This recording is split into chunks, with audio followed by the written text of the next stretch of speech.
G6, like a G6, like a G6. Now I'm feeling so fly, like a G6. Flying the same kind of formation that we fly in our fighters. Where were you flying? We were flying in Germany, and we were flying F-86s. And they would come over and do the same maneuvers that we make, except every once in a while one of them would go zip. And you just can't do that in a fighter, a conventional fighter. Was this on radar or was this visual? No, it was on visual. You could see them from what started was the weatherman was tracking a weather balloon, and he saw these objects with his binoculars. And so that started people getting out and looking at them, and then we decided to put some airplanes up and see what they were. But we couldn't get to them. They were higher and faster. So we couldn't tell whether they were large and a long ways away or whether they were smaller and closer in. It was difficult to gauge exactly what their size was.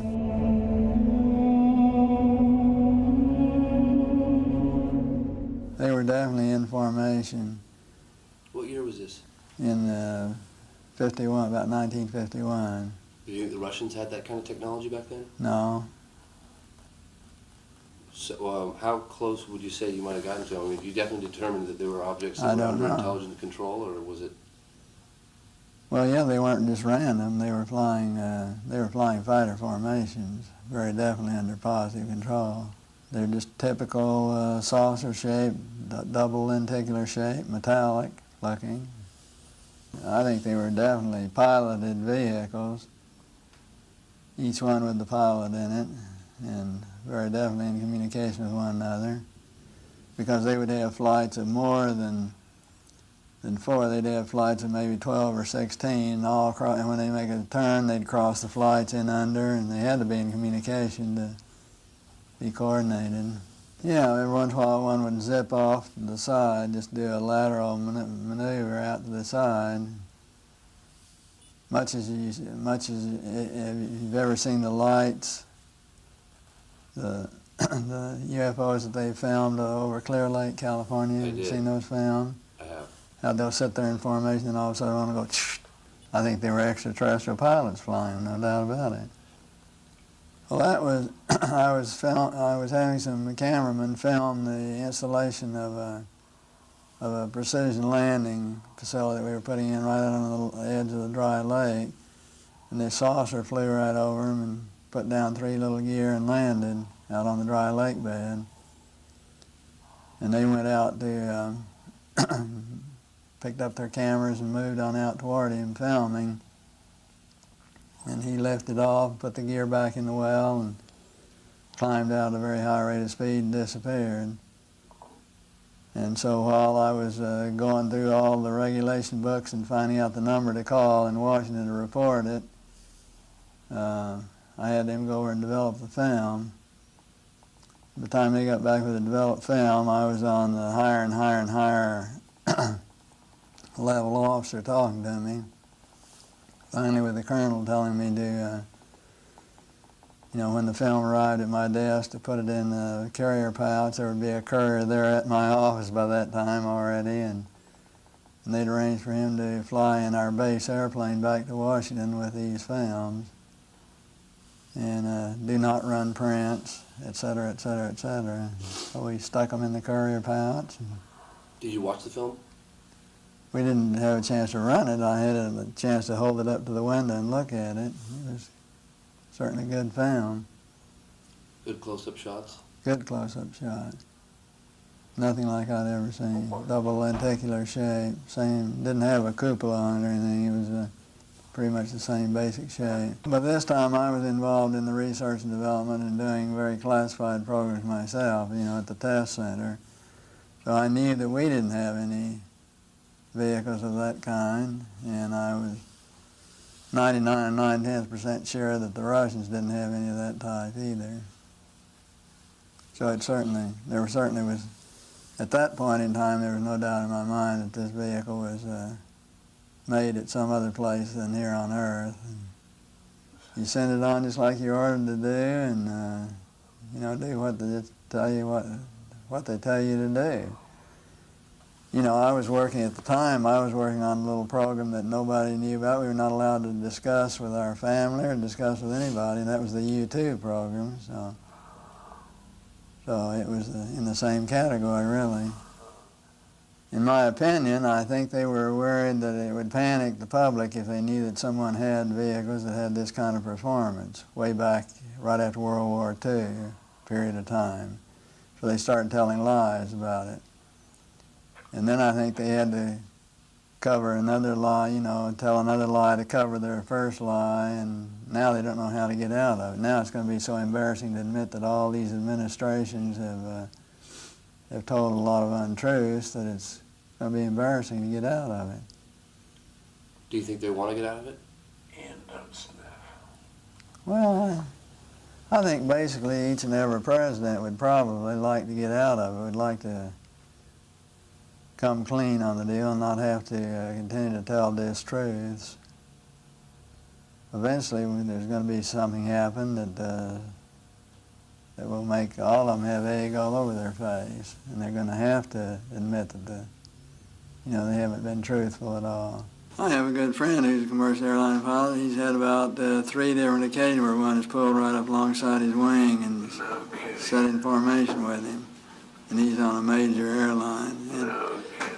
But the airline has a policy that their crews don't ever talk about UFOs.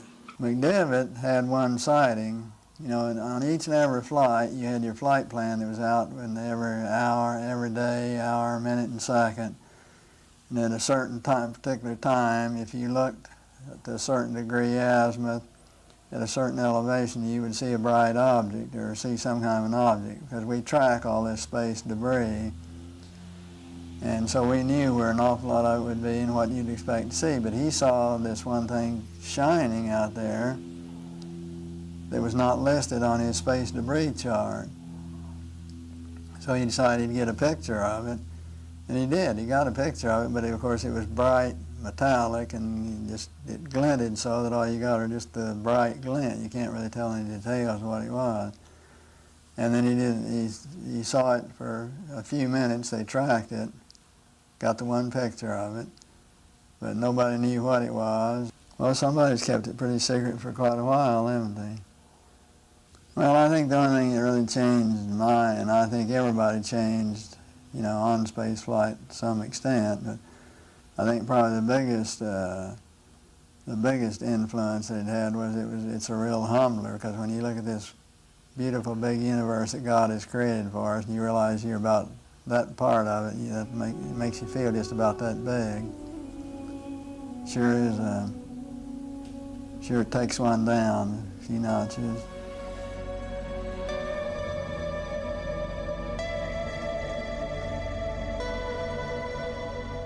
Actually, we were very favorably received at the UN, and Kurt Waldheim was very interested, and he agreed that he thought it'd be a good idea to form a committee and to do the investigation at that level. But nothing ever got done. Kind of typical of the UN, you know. They talked a good game, but never got around to doing anything about it. By NASA's own figures, there are some 400,000 other planets out there that could be habitable. And I just can't believe that God would habitate this one planet only and leave all these others barren. In my personal opinion, based on no facts at all, I just feel that we're out here in the hinterland of all the galaxies. We're way out in the sticks. And that a lot of these other galaxies are closer to one another, and I think they probably have a lot of travel to and from them. And once in a while, we'll get a few travelers, stragglers, or more distant ones come through from distant other galaxies. We should form a group at the UN level to start gathering information from around the world, and when you get sightings and information and investigations, actually let it be handled and coordinated from that level, because there were a lot of countries that had information, and there were a lot of countries like Russia is now. The government of Russia now works directly with the civilian UFO groups. And you have a difference from country to country to country, but have all this information come together and be correlated in one place would really be a benefit to really try and determine what is real and what is fake. Just thinking about what we could do from a technical point of view, some of them may be remotely operated. They may be radio controlled, so to speak, like we call unpiloted vehicles. Some of them may be that. I think some of them undoubtedly have crews in them and have other people, and in my opinion, I think those people are probably very similar to us. Do you think they recovered one of those saucers that you saw? Very likely. And I think definitely there was something other than a weather balloon there.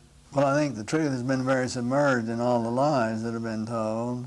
I'd like to think they reversed engineered it and did something with it, did some benefit with it, which would be the logical thing to do. Did you ever try to, did you know where that footage went of the flying saucer that landed on the tarmac? Went to Washington, that's all that I know. Did you ever keep in touch with anybody about it or discuss it? How would I keep in touch with anybody about it? There's no way within the military or within the government of keeping track of something that is classified unless you're directly involved in it, and I was not. So I had no way of knowing what happened to it. Was it included in part of the Project Blue Book investigation? No, it was not. And that was one of the complaints I had about Project Blue Book, which in my opinion, Project Blue Book was totally a whitewash. There were a number of other things on Blue Book that I had occasion to know about that were not included in Blue Book either.